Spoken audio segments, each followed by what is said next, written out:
प्रदेश को लेकर क्या आंकड़ा आ रहा है, इस पर महत्वपूर्ण सर्वे के आंकड़े सामने आ रहे हैं। तो मध्य प्रदेश को लेकर बीजेपी ने 39 उम्मीदवारों का ऐलान कर दिया है, छत्तीसगढ़ को लेकर 21 उम्मीदवारों का ऐलान कर दिया है। बीजेपी रिस्क लेने के मूड में नहीं है और नए प्लान के साथ 2023 के चुनाव में उतर चुकी है, क्योंकि 2018 में भी यहां पर बड़ा उलटफेर देखने को मिला था।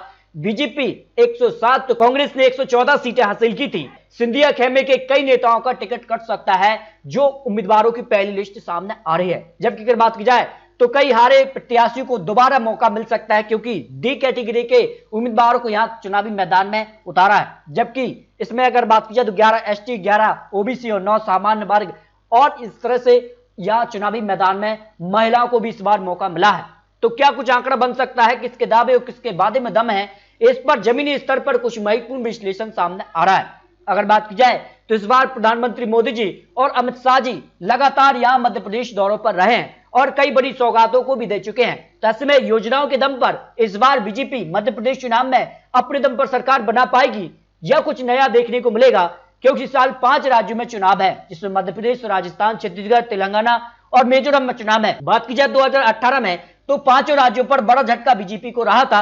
5 राज्यों पर बीजेपी को हार का सामना करना पड़ा था। बाद में मध्य प्रदेश में बीजेपी ने सरकार बना ली। तो ऐसे में तेलंगाना, छत्तीसगढ़ और राजस्थान एक बड़ी चुनौती रहेंगे, क्योंकि इन राज्यों के जो नतीजे होंगे वो लोकसभा चुनाव के लिए महत्वपूर्ण हो जाते हैं। तो ऐसे में किसका पलड़ा भारी होगा, क्योंकि इस बार ज्योतिरादित्य सिंधिया बीजेपी के साथ है, तो यहां पर कमलनाथ फिर से कांग्रेस को जिताने का दावा कर रहे हैं। तो ऐसे में नई नई योजनाएं आ रही हैं, किस कहां से बड़े बड़े वादे किए जा रहे हैं मध्य प्रदेश को लेकर, ये काफी महत्वपूर्ण हो जाते हैं। आखिर किसके दावे में दम है, क्योंकि लाडली बहना योजना हर एक या महिलाओं को, जो कि पात्र महिला, उसको 1000 रुपए साल के 12,000 रुपए देने का वादा मध्य प्रदेश सरकार कर रही है। इसके साथ ही कई और योजनाएं हैं जिनमें युवाओं के लिए भी यहां पर बेरोजगारी भत्ता जैसी योजना है। इसके अलावा हर माह को लेकर जिसमें सीखो कमाओ योजना भी हाल ही में यहां लॉन्च हुई है, जिसमें 12वीं पास को 8,000 रुपए, ITI पास को यहां 8,500 रुपए, डिप्लोमा पास को यहां 9,000 रुपए और स्नातक पास को 10,000 रुपए तक की योजना का लाभ उठा सकते हैं। तो इस तरह से युवाओं को लिए भी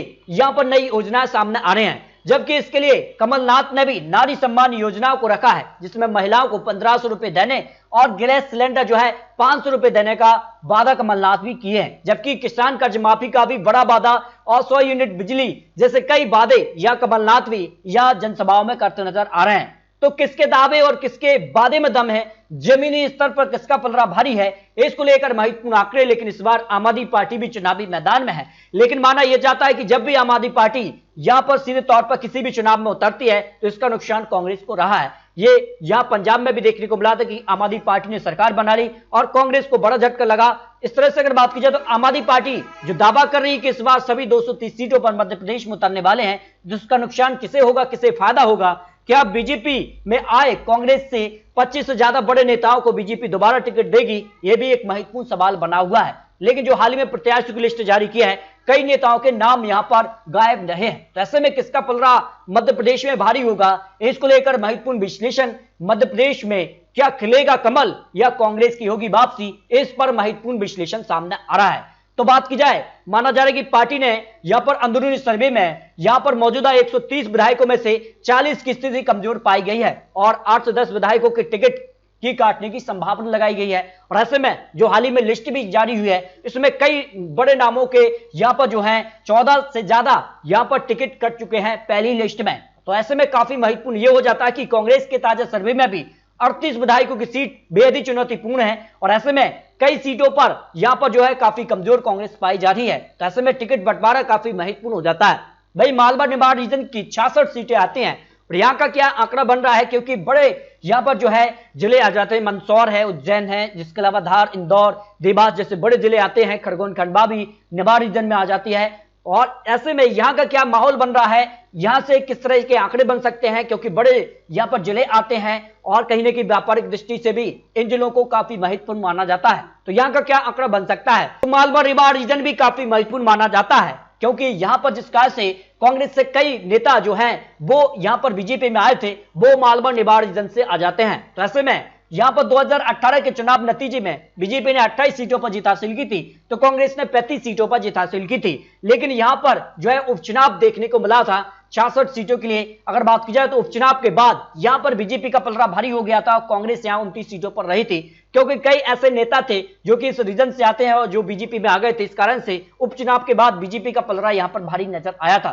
तो सवाल है कि क्या बीजेपी इन्हीं को टिकट देगी या पुराने चेहरे जो बीजेपी की यहां से चुनाव लड़ते आ रहे हैं, क्या उनके दम पर यहां पर जो दांव खेलेगी, यह भी महत्वपूर्ण हो जाता है। जबकि मालवा रीजन संभाग से 66 सीटों के लिए जो आंकड़ा बन रहा है आज चुनाव होते मध्य प्रदेश को लेकर, तो यहां कांग्रेस 29 से 33 सीट, बीजेपी 33 से 37 सीट, क्योंकि कई ऐसे नेता जो कांग्रेस के गद्दावर नेता थे जिनमें ज्योतिरादित्य सिंधिया समेत कई और नेता, वो अब बीजेपी में इस रीजन से आ जाते हैं। इस कारण से बीजेपी का पलड़ा यहां पर भारी नजर आ रहा है, जबकि अन्य के पक्ष में 102 सीट जा सकती हैं।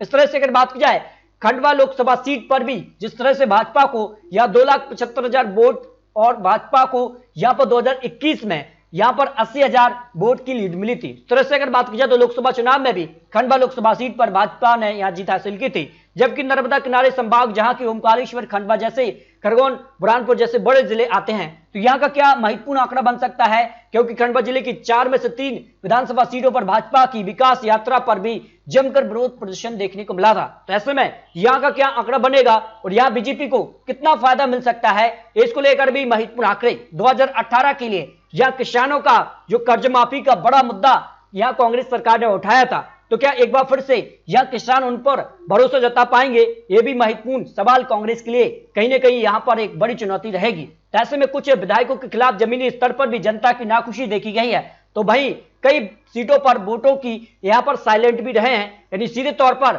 वो अपने जवाब यहां पर सीधे तौर पर वोट के वक्त देंगे। तो ऐसे में कई सीटों पर जो है मामला बराबर के दिखाई दे रहा है। तो कमलनाथ किसानों के वादे के दम पर क्या मध्य प्रदेश में फिर से कांग्रेस की सरकार में वापसी करा पाएंगे, यह भी एक चुनौतीपूर्ण काम होगा। अगले रीजन की बात की जाए तो विंध्य बघेलखंड रीजन से 30 विधानसभा सीटें आती हैं और यह भी महत्वपूर्ण माना जाता है। और यहाँ का क्या आंकड़ा बन रहा है, किसके पक्ष में जा सकते हैं। यहाँ 2018 में बीजेपी ने एक तरफा जीत हासिल की थी जब कांग्रेस ने सरकार बनाई, लेकिन बीजेपी इस रीजन पर काफी मजबूत स्थिति में रही थी। 24 सीटों पर बीजेपी जबकि 6 सीटों पर कांग्रेस रही थी। लेकिन इस बार ओपिनियन पोल के आंकड़ों के हिसाब से क्या कुछ आंकड़ा बन सकता है। कांग्रेस 10 से 14 सीट जबकि बीजेपी 16 से 20 सीट के आसपास दिखाई दे सकती है। 1-2 सीट पर यहां कड़ी टक्कर अन्य भी दे सकता है।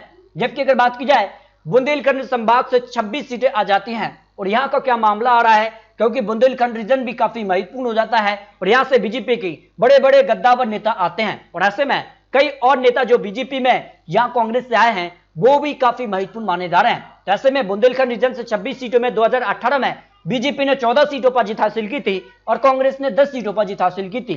लेकिन इस बार ओपिनियन पोल के हिसाब से क्या कुछ आंकड़ा होगा, क्योंकि अब गोविंद सिंह राजपूत भी बीजेपी में आ चुके हैं, एक बड़ा चेहरा माने जाते हैं। तो यहां पर बुंदेलखंड संभाग से बीजेपी को करीब 13 से 17 सीट यानी सीधे तौर पर फायदा मिल सकता है।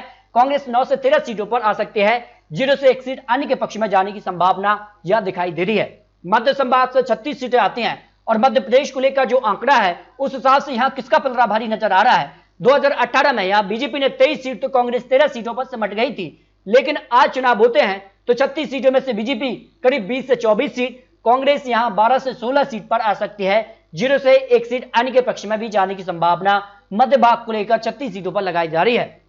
इसके अलावा ग्वालियर चंबल संभाग की 34 सीटें आती हैं और ऐसे में ज्योतिरादित्य सिंधिया का एक मजबूत गढ़ रहा है, लेकिन जिसका से बड़ा उलटफेर 2018 चुनाव के बाद हुआ था, उसके बाद क्या कुछ आंकड़ा बन सकता है, क्योंकि ज्योतिरादित्य सिंधिया की बगावत के बाद इस संभाग की 16 सीटों पर उपचुनाव भी हुए थे, जिनमें 7 पर कांग्रेस तो 9 पर भाजपा ने जीत हासिल की थी। यानी उपचुनाव के बाद यह साफ हो गया था कहीं ना कहीं यहां पर ज्योतिरादित्य सिंधिया बीजेपी के लिए एक बड़ी जीत का दावा कर सकते हैं। लेकिन ग्वालियर चंबल की 34 सीटों में 2018 नतीजे के बाद यह बीजेपी जो है 8 सीट तो कांग्रेस यहां 25 सीटों पर जीती थी, लेकिन जो उपचुनाव के नतीजे थे उसके बाद बीजेपी का आंकड़ा करीब 16 सीट तो कांग्रेस 17 सीट, यदि सीधे तौर पर बीजेपी को ज्योतिरादित्य सिंधिया के आने से सीधा फायदा मिला था। और ऐसे में यह माना जा रहा है कि यहां का क्या आंकड़ा बन सकता है।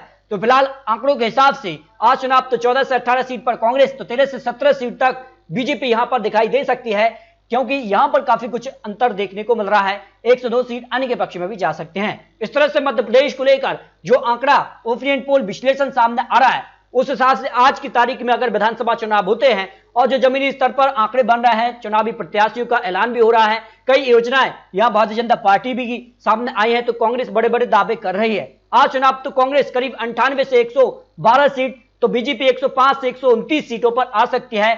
मध्य प्रदेश को लेकर 1 से 6 सीट आने के पक्ष में भी जाने की संभावना मध्य प्रदेश ओपिनियन पोल के हिसाब से लगाई जा रही है।